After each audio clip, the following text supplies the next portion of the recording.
శివలింగోద్భవం గురించి స్కందపురాణంలో వివరించబడినది.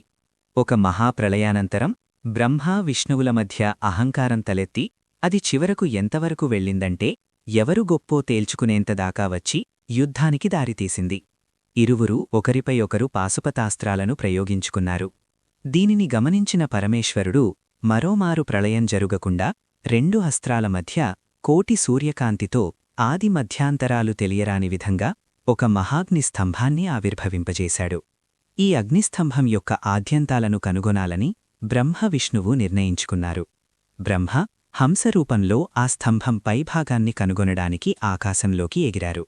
అదే సమయంలో విష్ణువు వరాహరూపం ధరించి భూమిని తవ్వుకుంటూ ఆ స్తంభం అడుగుభాగాన్ని కనుగొనడానికి వెళ్లారు.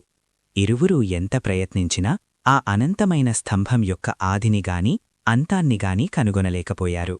తమ లక్ష్యాన్ని చేరలేక తిరిగివచ్చి శివుడినే శరణుకోరగా అప్పుడు పరమశివుడు అందులోంచి తన నిజస్వరూపంలో వారికి దర్శనమిచ్చి వారిలో నెలకొన్న అహంకారాన్ని రూపుమాపాడు. అదే శివలింగం. ఇది మాఘబహుళ చతుర్థశినాడు అర్ధరాత్రి సమయంలో జరిగింది. కావున ఆ సమయాన్ని లింగోద్భవకాలమంటారు.